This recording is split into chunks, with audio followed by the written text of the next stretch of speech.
오늘은 자본구조 이론, Capital Structure Theory라고 하죠. 이거에 대한 좀 전체적인 그림을 보도록 하겠습니다. 먼저 자본구조 이론은 두 개가 있어요. 하나는 정태 이론이 있고 순위 이론이 있는데, 다른 하나는 정태 이론은 그 적정한 수준의 부채 비율 또는 최적의 자본 비율이 있다고 가정합니다. 그래서 그 최적의 자본 비율을 어떻게 찾느냐 하는 그 이론이 자본구조의 정태 이론이에요. 근데 왜 이름이 정태 이론이냐면, 그 다른 변수들, 기업의 자산, 뭐 기타 활동들은 고정된 걸로 보고 부채 비율 또는 자본 비율만 변하는 것으로 생각을 해가지고 그 최적의 부채 비율, 자본 비율을 어떻게 찾아가느냐, 그런 의미에서 이 정태 이론을 최적 자본 구조 이론이라고도 합니다. 옵티멀 캐피털 스트럭처라고도 하고. 근데 요거 조금 부연 설명을 할 텐데요. 이 정태 이론에 대해서 최적의 자본 비율을 찾아가기 위해서는 부채를 어느 정도 쓰느냐는 게 이제 키인데, 부채를 쓸 때 긍정적인 효과도 있고 부정적인 효과도 있거든요. 이거를 어떻게 잘 맞교환해야지만 회사 입장에서 자본 비용이 최소화되고 그런 의미에서 회사의 가치는 극대화되느냐에 초점을 맞춘 게 이 정태 이론이고, 최적 자본 구조 이론이고, 부채의 긍정적 부정적 효과를 이렇게 맞교환한다는 의미에서 맞교환 이론이라고도 합니다. 트레이드-오프 티어리. 그래서 이건 조금 이따가 조금 더 부연 설명을 할 거고요. 이것과 대립되는 이론이 순위 이론이라는 게 있는데, 패킹 오더, 이렇게 오더가 있다는 거죠. 순서가 이렇게 있는데, 이 순위 이론에서는 최적의 부채 비율, 최적의 자본 비율이라는 게 아예 없다라고 가정을 합니다. 순위 이론에선. 다만 기업들은 가능하면 내부 자본을 선호한다. 이 내부 자본이라는 건 회사에 쌓여놓은 돈, 이익이 많이 나면 내부 자본이 많이 쌓이겠죠. 그 다음에 부득불 외부 자본을 사용할 때는 채권 아니면 주식인데, 주식을 발행하거나 채권을 발행하거나, 채권을 발행한다는 얘기는 돈을 빌린다는 얘기예요. 그런데 이 외부 자본이 주식, 채권 두 개가 있으면 채권을 발행하는 게 상대적으로 발행 비용이 적게 맥힌다는 거예요. 돈 빌리는 게 상대적으로 주식 발행해서 자금 조달하는 것보다는 쉽거든요. 그리고 방법이 없을 때는 주식을 발행해서 자금 조달을 한다. 그런 거지 뭐 특별히 어떤 적정 수준의 부채 비율이라는 건 없다는 게 순위 이론이에요. 이 순위 이론에 따르면 이익이 많이 나는 회사가 실제로 우리가 업계에서 관찰을 해보면은 부채를 많이 안 쓰거든요.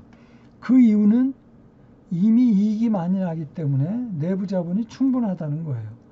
그러니까 구태여 발행 비용이 비싼 외부 자본을 쓸 이유가 없다는 현상을 잘 설명을 합니다. 또한 이 순위 이론은 외부 자본은 발행 비용 때문에 될 수 있으면 회피를 하고자 하기 때문에 기업들이 가능하면 재무적 여분, 이렇게 현금, 엑스트라 캐시를 이렇게 쌓아놓으려는 그런 경향을 갖게 만든다는 거예요. 그게 순위 이론입니다. 정태 이론은 이게 역사가 오래돼가지고 보통 자본 구조 이론에 대해서 공부를 한다고 그러면 이제 정태 이론에 대해서 대부분의 이 공부를 하면서 대부분의 시간을 소비를 하는데, 기본적으로 자금 조달이 부채랑 자본, 채권과 주식으로 이루어진다고 볼 때 회사 입장에서는 어느 정도의 부채를 쓰는 것이 적절하냐는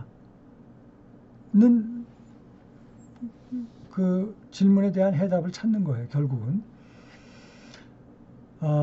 이것과 관련해서 이제 밀러 앤 모디글리안이라는 사람이 58년도에 부채 수준은 회사 가치에 전혀 영향을 주지 않는다는, 자본 구조는 회사 가치와 무관하다는 이론을 발표합니다. 그게 Capital Structure Irrelevance 이론이에요. 무관하다. 그 방법으로 이제 Homemade Leverage라는 얘기를 하는데, 이건 개인 수준에서 기업이 부채를 많이 쓰고 덜 쓰고 하는 거는 개인 차원에서 반대 방향으로 없앨 수도 있고, 필요하면 개인이 돈을 빌려서 기업이 부채를 안 쓰는 경우 만들어낼 수 있는 것이기 때문에 굳이 기업 차원에서 부채를 쓰는 거에 가치를 부여할 이유가 없다 하는 게 이제 기본적인 개념이고, 자세한 거는 나중에 다시 세부적인 설명을 하도록 할게요. 자, 이게 그러니까, 근데 이제 여기 전제 조건이 뭐냐면 자본시장이 완전해야 된다는 거예요. 자본시장이 완전하다는 의미는 거래 비용도 없고 세금도 없고, 그런데 만약에 세금이 존재하는데 법인세가 존재한다면 이자 비용에 대해서 기업이 이제 부채를 쓰면은 이자 비용에 대해서는 법인세 감면 효과라는 게 있거든요. 그만큼 회사 입장에서는 이득이라는 거예요, 결과적으로. 그래서 자본 비용은 법인세가 존재할 경우 이 법인세 이자 비용에 대한 법인세 감면 효과 때문에 자본 비용은 줄어들고 회사 가치는 극대화되기 때문에 적절한 부채 수준은 아이러니컬하게도 이론적으로 100% 부채를 쓰는 거예요. 이거는 상당히 비현실적인 결과를 초래한 거죠. 그래서 보다 현실적으로 법인세만 고려하는 게 아니라, 그러면 개인소득세까지 고려하면 어떻게 되느냐. 그리고 또 부채를 사용할 때 부정적인 부수효과가 대리인의 비용이라든지 에이전시 코스트, 또는 뱅크럽시 코스트, 파산 비용이라든지, 부채가 많아지면 많아질수록 이런 부수적인 효과들도 더 커지는데, 따라서 적정 수준의 부채라고 하는 것은 이와 같이 법인세에서 비롯되는 부채의 긍정적인 효과와 개인소득세, 대리인 비용, 파산 비용으로 비롯되는 부채를 쓰면 쓸수록 커지는 이런 부정적인 효과를 at the margin, 이 경제학적인 용어죠. 한계 이익과 한계 비용이 같아지는 수준에서 결정하면 적정 수준의 부채, 최적 부채 비율이 결정이 된다라고 보는 견해가 바로 정태이론이고, 다 같은 말이에요. 정태이론이고, 최적 자본구조 이론이고, 또 맞교환 이론이고, 구체적으로 이 정태이론에 대한 설명은 차차 또 하도록 하겠습니다.